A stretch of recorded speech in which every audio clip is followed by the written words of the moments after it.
সমাজে স্যার এরকম একটা বিষয় যদি দাঁড়িয়ে যায় যে সমাজের কোনো গ্রহণযোগ্য ব্যক্তি যাকে সমাজ গ্রহণ করেছে অলরেডি, সে যদি একটা সত্য কথাকেও মিথ্যাভাবে উপস্থাপন করে, সেক্ষেত্রে কি সেটা মিথ্যাভাবেই সমাজের লোকজন মেনে নেবে? বিষয়টা এরকমটা আমার মনে হয় যে এটা হয়তো সাময়িকভাবে তিনি একটা বিভ্রান্তি তৈরি করতে পারেন। আপনি বললেন যে সমাজে গ্রহণযোগ্য মানুষ, তো তার এই গ্রহণযোগ্যতা মানে দারুণভাবে ক্ষতিগ্রস্ত হবে।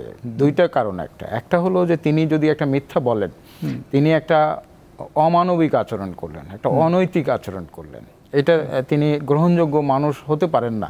এটা আমার কাছে মনে হয় যে সমাজের গ্রহণযোগ্য মানুষ মানে তিনি সবসময় সঠিক কথা বলবেন। রাসূল সাল্লাল্লাহু আলাইহি সাল্লাম আমাদের আদর্শের মূর্ত প্রতীক, তিনি চরম বিপদেও কখনো মিথ্যা কথা বলেন। আচ্ছা। আর দ্বিতীয় কথা হলো যে তিনি যদি এটা বলে থাকেন, কেউ যদি এটা বলেন, এটা যদি মিথ্যাটাকে তিনি সমাজে অবলীলায় বলেন, তো সত্যের একটা আলাদা ক্ষমতা আছে, যে সাময়িকভাবে অবদমিত হয়ে থাকলেও সত্য একসময় বিজয়ী হয়, তখন সত্যে কিন্তু তার দীপ্তি ছড়িয়ে দেয়। সুতরাং এটা সাময়িক, হয়তো তিনি কেউ এটা করে থাকলে বিভ্রান্তি করতে পারে না। আচ্ছা, এখানে আমার একটা প্রশ্ন, যে কোরআন রিসার্চ ফাউন্ডেশন আজকে সিরাতুন নবী সাল্লাল্লাহু আলাইহি ওয়াসাল্লামকে কেন্দ্র করেই মূলত এই সুন্দর আয়োজনের ব্যবস্থা করেছে, যে বিশ্বনবীর ভ্রাতৃত্ববোধ তৈরিতে তার যে আদর্শ, সেটা নিয়ে আমরা কথা বলছি। নিঃসন্দেহে রাসূল সাল্লাল্লাহু আলাইহি ওয়াসাল্লামের সুন্নাহ নিয়ে আমরা আজকে কথা বলছি।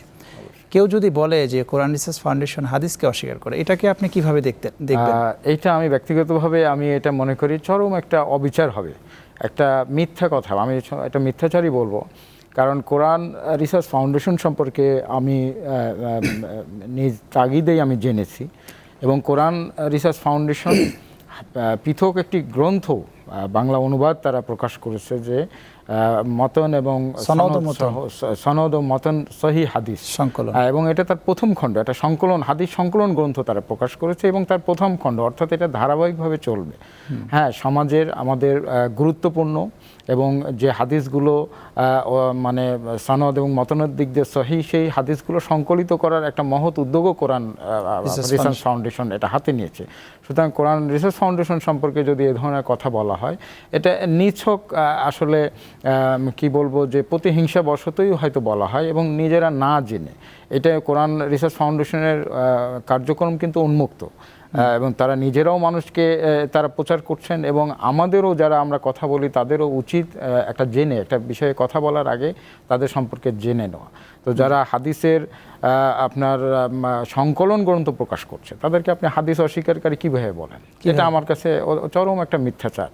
হ্যাঁ, এটা আমার কাছে মনে হয়, এবং এটা মানে ধর্মীয় দৃষ্টিকোণ থেকে, নৈতিকতার দৃষ্টিকোণ থেকে তো চরম অন্যায়, ধর্মীয় দৃষ্টিকোণ থেকেও একটি অপরাধ, সমাজের মধ্যে একটি বিভ্রান্তি তৈরি।